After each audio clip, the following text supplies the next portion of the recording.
Assalamualaikum warahmatullahi wabarakatuh.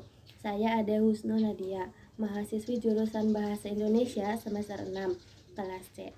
Di sini saya akan memaparkan hasil dari penelitian proposal yang telah saya buat dengan judul Analisis Penggunaan Gaya Bahasa Slang pada Orang Tua dan Remaja di Desa Sadereja, Kecamatan Tanjung, Kabupaten Brebes, menggunakan kajian sosiolinguistik. Adapun proposal penelitian ini disusun untuk memenuhi tugas mandiri mata kuliah metode penelitian bahasa yang diampu oleh Ibu Ita Ristanti. Alasan penulis mengambil judul ini pada awalnya mengenai keresahan penulis terkait penggunaan bahasa slang pada orang tua dan remaja. Mengapa mengalami perbedaan? Sehingga penulis ingin memecahkan permasalahan terkait penggunaan gaya bahasa slang pada orang tua dan remaja, mengenai penyebab dan hal yang paling dominan dalam perbedaan ini. Berdasarkan latar belakang tadi, rumusan masalah yang dapat penulis tentukan yaitu bagaimana penggunaan bahasa slang pada orang tua dan remaja di Desa Sadereja dengan tujuan untuk mengetahui penggunaan gaya bahasa slang pada orang tua dan remaja di Desa Sadereja. Adapun manfaat dari penelitian ini terkait manfaat secara teoritis maupun secara praktis. Secara teoritis, penelitian ini diharapkan dapat menambah pengetahuan terkait penggunaan ragam bahasa secara sosiolinguistik yang dapat diterapkan dalam kehidupan sehari-hari, dapat memperbanyak macam-macam gaya bahasa slang, dan dapat menginformasikan bahwa bahasa slang termasuk dalam ranah pengetahuan. Adapun secara praktis, penelitian ini diharapkan dapat manfaat bagi penulis maupun pembaca terkait penggunaan bahasa yang diutarakan oleh orang tua maupun remaja, menambah wawasan terkait bahasa slang yang mungkin di daerahnya belum ada, mengetahui berbagai macam bahasa slang yang dapat digunakan untuk bertutur kata dengan orang lain, dan mengetahui bahwa bahasa slang tidak hanya digunakan oleh para remaja saja. Terkait landasan teori yang pertama ada sosiolinguistik. Sosiolinguistik merupakan ilmu antardisiplin antar sosiologi dan linguistik yang mempunyai kaitan yang sangat erat. Sosiologi adalah kajian yang bersifat objektif dan ilmiah mengenai manusia di dalam masyarakat. Sosiologi berusaha mengetahui bagaimana masyarakat itu terjadi, berlangsung, dan tetap ada. Sedangkan linguistik adalah ilmu yang mempelajari bahasa atau bidang ilmu yang menjadikan bahasa sebagai objek kajiannya. Jadi sosiolinguistik adalah ilmu yang interdisipliner yang istilahnya sendiri menunjukkan bahwa ia terdiri atas bidang ilmu sosiologi dan linguistik. Kata sosio dalam sosiolinguistik adalah aspek utama dalam penelitian dan merupakan ciri umum bidang ilmu tersebut. Linguistik juga berciri sosial karena bahasa pun berciri sosial, yaitu bahasa ada strukturnya, hanya dapat berkembang dalam suatu masyarakat tertentu. Kemudian mengenai manfaat sosiolinguistik memberikan pengetahuan dalam berkomunikasi dan berinteraksi mengenai bagaimana cara menggunakan bahasa. Yang kedua, ragam bahasa slang. Bahasa slang di Indonesia pada awalnya lazim digunakan di daerah Jakarta pada tahun 1970-an, yang kemudian disebut ragam bahasa gaul yang dipengaruhi oleh bahasa Betawi yang mengalami penyimpangan atau pengubah sesuaian pemakaian kata oleh kaum remaja Indonesia yang menetap di Jakarta, misalnya pada kata atau dialek Betawi yang dipotong dua fonemnya yang pada akhir kemudian disisi bentuk oke di depan fonem terakhir yang tersisa pada kata bapak dipotong menjadi bab, disisipi oka menjadi bokap. Belakangan ini bahasa slang menjadi bahasa pergaulan remaja dalam konteks kekinian yang merupakan bahasa Indonesia non-formal yang digunakan di suatu daerah atau kalangan tertentu. Sebenarnya bahasa slang ini menunjuk pada bahasa khas yang digunakan dalam kelompok yang menyimpang, seperti yang sudah penulis jelaskan pada paragraf mengenai penggunaan bahasa slang menjadi lebih terkenal setelah Debbie Sehartian mengumpulkan kosakata yang digunakan dalam komunitas homoseksual dan waria. Dan kemudian menerbitkan kamus yang bernama Kamus Bahasa Gaul. Kemudian bahasa gaul dapat diklasifikasikan menjadi beberapa jenis. Yang pertama adalah bahasa kaum selebritis. Pada kata baronang yang berarti baru, cinewinek yang berartinya cewek, pinergiri yang artinya pergi, dan yang lainnya dapat dilihat dalam file proposalnya teman-teman.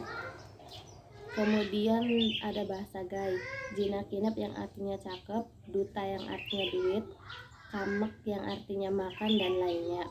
Kemudian ada bahasa waria, akika atau ike yang artinya aku, biskota atau besar, cakra, ganteng, dan lainnya. Kemudian ada orang tua. Orang tua adalah pengertian umum yang artinya seseorang yang secara biologis melahirkan kita. Peran orang tua sangat penting dalam sebuah keluarga. Menurut Yusuf, ada 4 prinsip peranan orang tua dalam keluarga. Yang pertama sebagai modeling atau contoh, yang kedua sebagai monitoring atau mentor, yang ketiga sebagai organizing, mengatur, mengontrol, merencanakan, yang keempat sebagai teaching atau guru. Kemudian ada remaja. Remaja merupakan masa di mana peralihan dari masa anak-anak ke masa dewasa yang telah meliputi sebuah perkembangan yang dialaminya sebagai persiapan memasuki masa dewasa.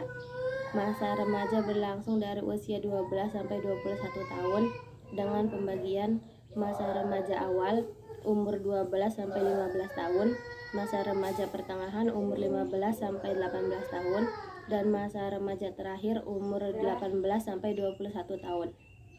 Kemudian perubahan sosial pada masa remaja dapat dilihat berdasarkan teman dekat, kelompok kecil, kelompok besar, kelompok yang terorganisasi, dan kelompok geng.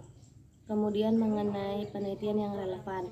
Yang pertama, penelitian yang dilakukan oleh Ahmad Deni Mutiadi, Iva Hanifah, dan Nursiska Dewi Putri yang berjudul Analisis Struktur Bahasa Slang pada majalah Kawanku periode Januari 2015, dan Rancangan Pembinaan Bahasa pada Remaja sebagai Konsumen majalah Kawanku. Bersama dengan penelitian penulis adalah sama-sama membahas mengenai penggunaan bahasa slang, sedangkan perbedaannya pada metode yang digunakan. Kemudian penelitian yang dilakukan oleh Agus Heru dan Siti Ruqiyah dengan judul Penggunaan Bahasa Slang yang di lingkungan kampus Universitas PGRI Palembang. Persamaan dengan penelitian penulis lakukan adalah sama-sama membahas mengenai ragam bahasa slang dan pada metode dan teknik yang digunakan, sedangkan perbedaannya pada sasaran penelitian. Lalu penelitian yang dilakukan oleh Baik Dwi Intan Cahyani, Burhanuddin, dan Syamsisnas Jafar dengan judul Penelitian Bentuk dan Fungsi Bahasa Slang pada keterangan foto akun Lambe Turah di media sosial. Persamaan dengan penelitian yang dilakukan oleh penulis adalah metode pengumpulan data yang digunakan, sedangkan perbedaannya ada pada metode analisis datanya. Kemudian terkait penelitian relevan yang lainnya dapat teman-teman baca sendiri. Kemudian dalam kerangka berpikir. Yang pertama mengenai keresahan penulis terhadap penggunaan bahasa slang pada remaja dan orang tua dengan mengambil objek kajian yaitu orang tua dan remaja. Kemudian masalah yang akan dipecahkan mengenai perbedaan penggunaan bahasa slang dengan tujuan untuk mengetahui perbedaan penggunaan bahasa slang yang digunakan oleh orang tua dan remaja di Desa Sarireja. Kemudian metode penelitian. Terkait jenis penelitian, penelitian ini menggunakan jenis penelitian kualitatif. Dengan teknik pengumpulan data, menggunakan teknik pengumpulan data dengan teknik simak bebas libat cakap. Dengan teknik lanjutannya yaitu teknik catat. Lalu teknik analisis data, menggunakan metode padan dengan daya pilah yang digunakan adalah referensial. Lalu ada jadwal penelitian. Terkait lokasi penelitian, bertempat di Desa Sarireja, Kecamatan Tanjung, Kabupaten Brebes, Jawa Tengah, dengan memilih alasan banyaknya penggunaan bahasa slang yang digunakan oleh para masyarakat setempat, baik orang tua maupun remaja. Kemudian tidak menimbulkan masalah dalam kaitannya dengan kemampuan tenaga penulis dan keterjangkauan lokasi. Adapun subjek dan objek penelitian. Subjek dalam penelitian ini adalah pemecahan terhadap penggunaan gaya bahasa slang yang digunakan masyarakat setempat. Nah, objek kajiannya itu orang tua dan remaja. Lalu ada jadwal penelitian. Penelitian memerlukan waktu selama 12 hari terhitung dari tanggal 20 April 2021 sampai 2 Mei 2021. Dengan rincian tahap persiapan penelitian terkait penyusunan dan pengajuan judul dilakukan pada tanggal 20, kemudian tahap pelaksanaan pengumpulan data dilakukan dari tanggal 21 sampai 23, analisis data tanggal 24 sampai 25, kemudian analisis penyusunan proposal dilakukan dari tanggal 26 sampai 2 Mei 2021. Sekian pemaparan dari saya, kurang lebihnya mohon maaf. Wassalamualaikum warahmatullahi wabarakatuh.